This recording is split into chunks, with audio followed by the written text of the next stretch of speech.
आंवला का अचार। इंदौर में सबिता नाम की एक औरत अपने बेटे के घर में रहती थी। अपने बेटे राम की नौकरी तो अच्छी खासी थी, लेकिन उसकी बहू रेनू को बिल्कुल नहीं पसंद था कि सबिता घर पर रहती थी। सबिता बच्चों को खूब पसंद करती थी। सबिता बच्चों के लिए उनकी मनपसंद चीजें बना कर देती थी, लेकिन रेणुका हमेशा उसे घर से बाहर निकालने की राह देखती थी। एक दिन सबिता को घर से निकालने के लिए राम के साथ बहुत लड़ाई की। तब राम, देखो रेनू, तुम्हें बड़े लोगों की अहमियत नहीं पता है, उनके जाने के बाद ही समझ में आएगा। वैसे मेरे माँ होने से तुम्हारा क्या नुकसान है नहीं पता। रेणुका, क्यों? तुम्हारी माँ मेरे हर विषय में टांग लड़ाती रहती है। ये करो, वो मत करो, इसको ऐसे उसको वैसे, हर चीज। मेरे फ्रेंड्स घर आए तो बिल्कुल बर्दाश्त नहीं होता उन्हें। तो पार्टी जाने पे कोई बड़ी बात हो गई, बच्चे अकेले हैं, ऐसे आपसे चुगली करती है। देखिए, यही आपकी लास्ट वार्निंग है। अगर आपकी माँ घर पर रही तो हमारे बीच रोज इसी तरह झगड़े होते रहेंगे, सोच लीजिए आप, कहकर अंदर चली गई। वो बातें सुनकर दुखी होकर सबिता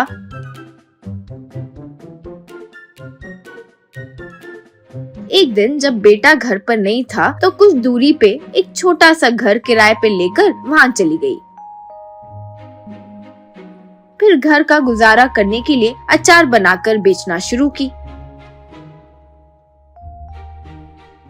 उन सब में सबिता का बनाया आंवला अचार लोगों को बहुत पसंद था। देखते ही देखते आंवला अचार बहुत फेमस हो गया और दूर दूर से लोग आकर वो खरीदकर खाने लगे।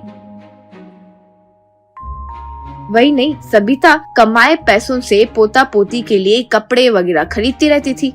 एक दिन माँ को घर आने के लिए कहते हुए राम उसके घर गया। तब राम से सबिता, देखो बेटा, मैं दूर नहीं गई हूँ, बस तुम्हारे घर से जरा सा तो दूर हूँ। बच्चे तो रोज मेरे पास आ ही रहे हैं, खुशी से रहते हैं। जब तक मेरे हाथ पैर चल रहे हैं मुझे ऐसे ही रहने दो, बात का बात देखते हैं, यूं बोली। फिर राम वहाँ से चले गया।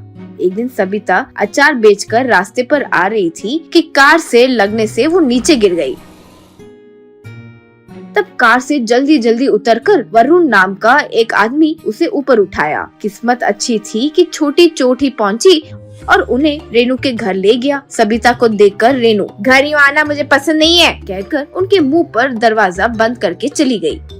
फिर वरुण उसे अपने कार में अपने घर ले गया और पत्नी बच्चों को कार से जो मारा वो सब बताया और सबिता का परिचय दिया। फिर सबिता से वरुण, माँ, मैं आप ही से कई बार अचार लिया हूँ, बहुत अच्छा बनाते हो। आपका परिवार में क्या समस्या है मुझे नहीं पता है, लेकिन फिलहाल आपकी हालत ठीक नहीं है। हमारा घर पर 2 दिन रहिए, आपकी तबीयत ठीक होने के बाद अपने घर चले जाना। यूं कहा। तब सबिता ने ठीक है कहा।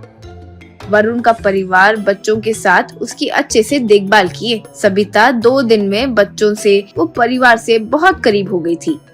आखिरकार जब उसकी तबीयत ठीक हो गई तो उससे वरुण, सबिता माँ, आपका आंवला अचार तो बहुत अच्छा बनता है। आजकल पैसे देकर अचार जो मार्केट से लेते हैं उसमें अच्छा क्वालिटी ही नहीं है, इसलिए हम पार्टनरशिप में एक फैक्ट्री शुरू करते हैं। निवेश के पैसे, लोग, मशीन सब मैं देख लूंगा। आप बस करीब रहकर ये देखिए कि आपका हाथ का बना स्वाद आ रहा है कि नहीं। बस आपको मैं 50% दूंगा भाग में। वैसे भी परिवार से मिलजुल गए हो तो हमारे साथ ही रहिए, आपको ऐतराज न हो तो। यूं कहा। तब सबिता, बेटा, मैंने कोई पढ़ाई नहीं की, इस उम्र में किसी पर विश्वास करके जीना ही मेरे लिए सही है। तुम्हारी मर्जी बेटा, जैसे तुम्हें सही लगे वैसे करो, यूं बोली। वरुण खुश हो गया। फिर वरुण अचार की फैक्ट्री लगाया। उसमें स्वाद से जुड़ी चीजें सबिता संभालने लगी। फिर वो अचार को अच्छे से पैक करके पूरे देश में सप्लाई करने लगे। अचार का क्वालिटी बहुत अच्छा होने से लोग बहुत खरीद कर खाने लगे और अच्छे लाभ मिले। इससे वरुण, उसकी पत्नी, बच्चे सबिता के स्टाइल को पूरी तरह बदल ही दिए थे।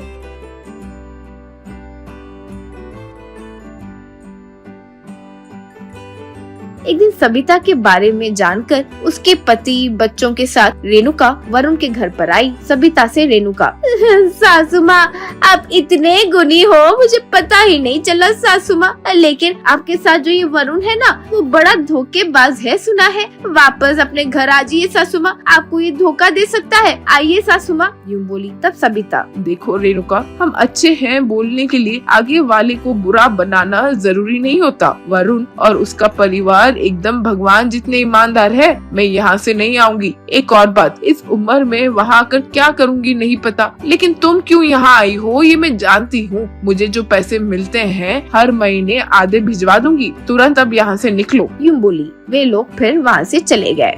सबिता वरुण के परिवार के साथ खुशी से रहने लगी।